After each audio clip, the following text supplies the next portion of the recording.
안녕하세요, 신작가입니다. 어느 날 갑자기 중국이라는 거대한 나라가 사라진다면 어떻게 될까요? 중국은 전 세계에 좋든 나쁘든 막강한 영향력을 행사하고 있습니다. 이런 현실 가운데 중국이라는 나라가 사라진다면 정말 많은 변화가 발생할 것입니다. 만약 중국이 사라진다면 어떤 일이 벌어질지 살펴보겠습니다. 중국이 사라진다는 것에는 두 가지 형태로 생각해 볼 수 있습니다. 첫 번째로 중국 대륙 자체가 지구상에서 사라지는 것입니다. 이렇게 되면 중국 땅 안에 있는 사람, 건물 등 모든 것이 사라져 버리는 것입니다. 두 번째는 중국이라는 나라가 사라지는 것입니다. 중국이라는 나라는 곧 중국 공산당을 말하는 것이니 중국 공산당이 사라지고 중국의 모든 소수 민족이 독립을 하는 것을 생각해 볼 수 있습니다. 사라지는 형태는 달라도 결과적으로는 크게 차이가 나지 않는 것 같습니다. 우선 중국 대륙 자체가 통으로 사라졌을 때를 생각해 보겠습니다. 지구상에서 중국 대륙이 사라지면 그 자리를 바다가 차지하게 됩니다. 이렇게 되면 한반도는 섬이 돼버립니다. 러시아의 블라디보스톡 쪽과 연결되는 것처럼 보이지만 두만강이 한반도와 러시아를 완벽하게 갈라놓고 있습니다. 현재 한반도는 대륙성 기후인데 중국이 사라진 후에는 남유럽과 같은 지중해성 기후로 변하게 됩니다. 그러면 한겨울 영하 20도까지 떨어지는 한파는 없을 것이고 지금보다 따뜻한 겨울을 날 수 있습니다. 몽골은 드디어 바다를 얻게 되고 마음껏 생선을 먹을 수 있게 됩니다. 남중국해 문제로 골머리를 앓고 있는 동남아 국가들은 커다란 골칫거리가 사라지게 됩니다. 여기서 가장 큰 변화는 13억이나 되는 중국 인구가 사라지게 되는 것입니다. 이로 인해 상상할 수도 없을 정도의 결과들이 나올 것입니다. 제가 태국을 처음 갔을 때 가장 놀란 것이 어디를 가나 중국인들이 흘러 넘친다는 것이었습니다. 세계인이 모두 모이는 관광대국 태국이지만 태국에서 보이는 외국인은 대부분 중국인이었습니다. 태국을 방문하는 외국인 관광객 중 중국인이 차지하는 비중은 30%나 됩니다. 전 세계적으로 중국인 관광객은 해를 거듭할수록 늘어가고 있습니다. 경제적 통계를 낼 때 먹고 살 만한 소득 수준을 2,000달러를 기준으로 삼습니다. 이 정도 경제 수준이 되면 생활에 여유가 생겨서 해외여행을 하게 된다는 연구 결과가 있습니다. 중국에서 2,000달러 이상의 소득을 올리는 인구를 약 20% 정도로 보고 있습니다. 그렇다면 2억이 넘는 인구가 해외여행에 나서게 되는 것입니다. 그 결과는 모두 잘 아실 것입니다. 코로나가 퍼지기 전 전 세계는 중국인에게 점령당했습니다. 2억이라는 숫자를 생각하면 당연한 결과라고 생각합니다. 코로나가 완전히 끝나고 다시 해외여행이 가능한 이전의 일상으로 돌아갔을 때 어떤 일이 벌어질지 상상조차 할 수 없습니다. 하지만 중국이 사라지면 이런 걱정을 할 필요가 없어집니다. 우리를 위협하는 방사능 위험도 사라지게 됩니다. 일본이 아니라 중국 얘기입니다. 중해안 따라 원전 56기 집중, 유사시 사흘이면 한반도 덮쳐.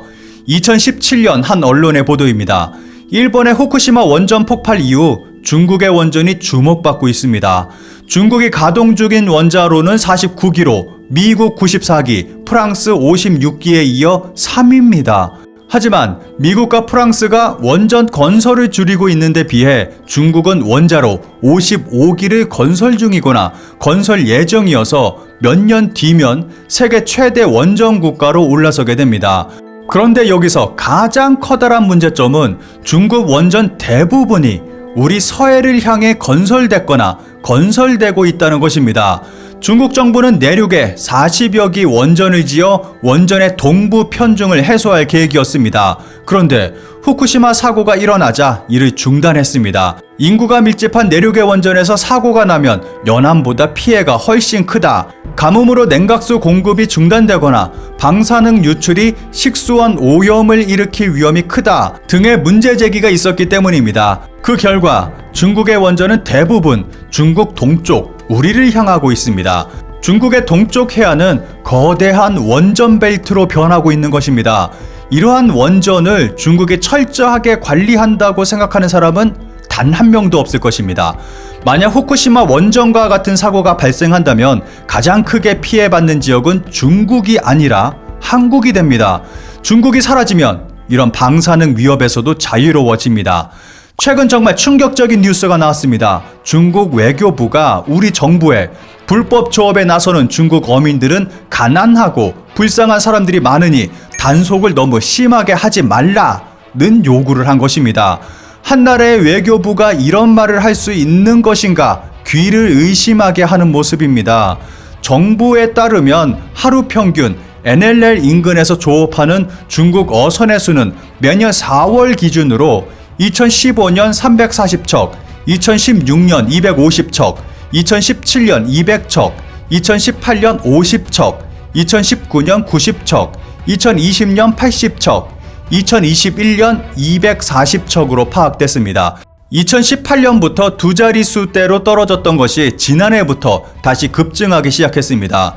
코로나로 인해 단속이 완화된 원인입니다. 3월에서 6월은 꽃게 성어기로 본격적인 꽃게 조업이 시작되면 매년 NNL 일대에 출몰하는 중국 어선의 수가 크게 늘어납니다. 중국 어선들은 모든 어자원을 남김없이 싹싹 긁어갑니다.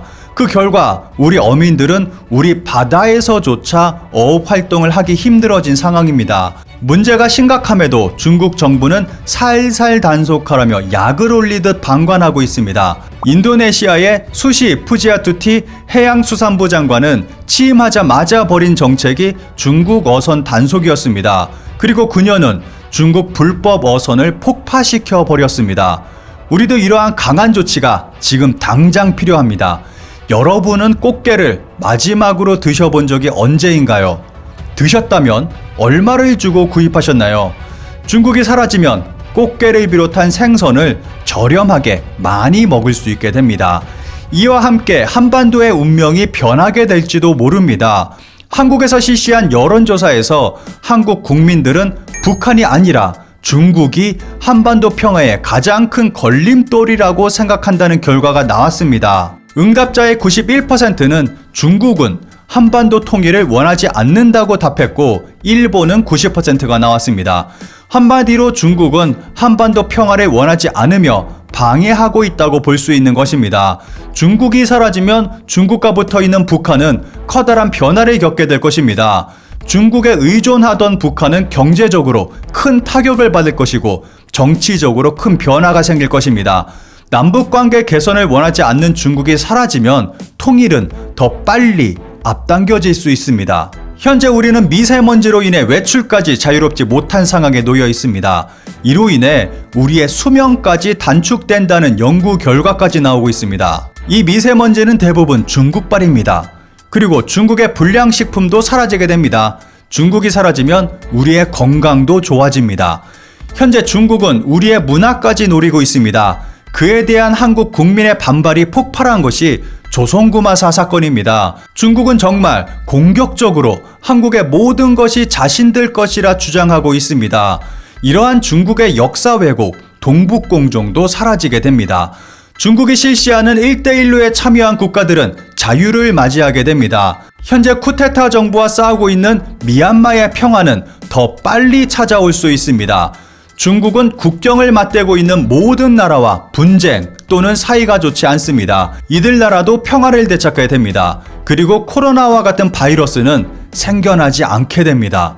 혹시라도 중국에 대한 무역도 사라지면서 우리의 경제도 큰 타격을 입고 기업과 일자리가 사라진다고 말하는 분이 계실지 모르겠습니다. 당장은 힘들어질 수 있지만 조금만 시간이 지나면 모든 것이 복구되고 정상을 되찾을 것입니다. 재미로 생각해본 즐거운 상상이었습니다. 단점보다는 장점이 압도적으로 많은 것 같습니다. 여러분은 중국이 사라진다면 어떤 일이 벌어질 것이라고 생각하시나요?